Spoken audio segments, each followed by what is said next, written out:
Okay, let's be real for a second. Class exams? They feel like a total minefield, right?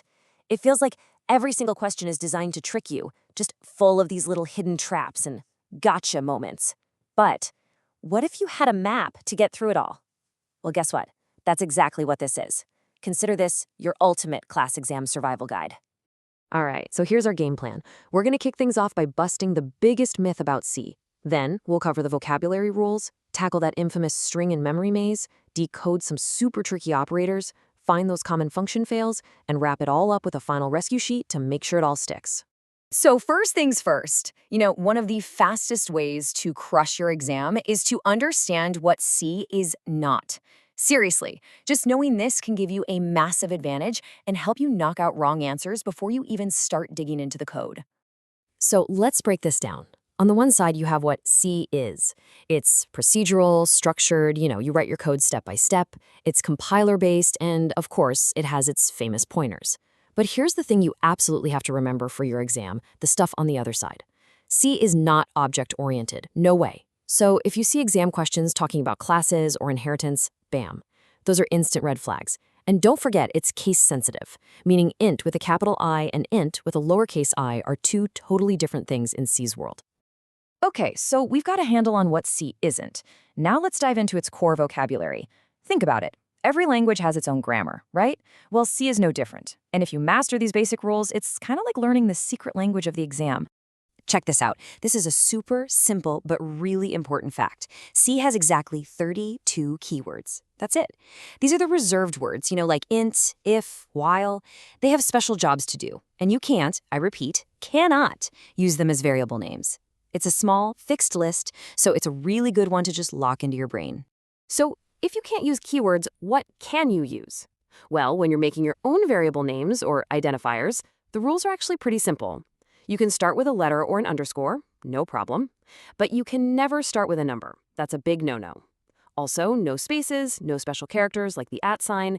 And yeah, like we just said, it's case sensitive. That's why int is a perfectly fine variable name, but lowercase int is one of those 32 keywords we just talked about. All right, deep breath, everyone. We are now heading into the string and memory maze. This is where things get really tricky. I'm talking about the section where most people lose points on exams, but hey, don't worry. We're going to go in there and disarm all those traps one by one. Let's kick this off with a classic trap question. So what do you think is the difference between strlen of high and size of high? I mean, on the surface, they look like they should do the exact same thing, right? Give you the same answer? Well, they don't. And this question is designed to catch you on one tiny hidden detail about how C handles strings. And here is the big reveal. strlen. It gives you 2. It just counts the characters you can see. H and I. Simple enough. But sizef, it gives you 3. So what's going on? Well, here's the secret. Every single string in C automatically gets an extra character tacked on at the end, the null character, /0. It's basically an invisible stop sign. Sizef is smart enough to count it, but stringlen completely ignores it. I can almost guarantee you'll see something about this on your exam. Okay, get ready for another massive trap. This one gets everybody at first. You might think, logically, that you'd use the double equal sign to see if 2 strings are the same. But no, this is one of the biggest mistakes you can make in C. When you do this, you're not actually comparing the letters inside the strings. You're asking, are these 2 strings living at the exact same address in my computer's memory? And trust me, that is almost never what you're trying to figure out.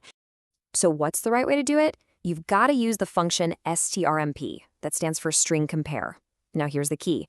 If strmp gives you back a 0, it means the strings are a perfect match. If it gives you anything else, they're different. So just burn this into your memory. For comparing what's inside a string, it's strmp or nothing. All right, let's switch gears and talk about operators and I/O. C is just packed with these simple little symbols, right? Equal signs, plus signs, but they can have some really confusing behaviors. And you better believe exam writers love to use them to trip you up. This one is so fundamental. Think of it this way. A single equal sign, that's the assignment operator. It's like you're giving a value to a variable. You're saying, hey, X, from now on, you equal 5. But the double equal sign, that's the comparison operator. It's not giving anything. It's asking a question. It's saying, hey, does X already equal 5? Mixing these two up is a classic rookie mistake. And yeah, a super common exam trap. And now for what is probably the single most confusing operator for so many people, the increment operator. Let's walk through this slowly. First, you have pre-increment, plus plus a. Think pre as in before. So you increment the value of a before you do anything else. So a becomes 6, and then you assign that 6 to b. Both a and b end up as 6. Simple. But then you have post-increment, a++. Think post as in after. Here, you use a's original value first, so b gets the original value of 5. Then, after all that is done, a finally gets incremented to 6. You can see you get totally different results. Here's a quick tip for scanf. When you're trying to read in a number or a character, you have to use the ampersand, that little and symbol. It tells scanf where in memory to put the data. Forgetting it is a guaranteed bug. But, and this is the twist, when you're reading a string, you do the opposite. You don't use the ampersand. Why? Because the name of a string in C basically already is its memory address. Weird, I know, but super important to remember.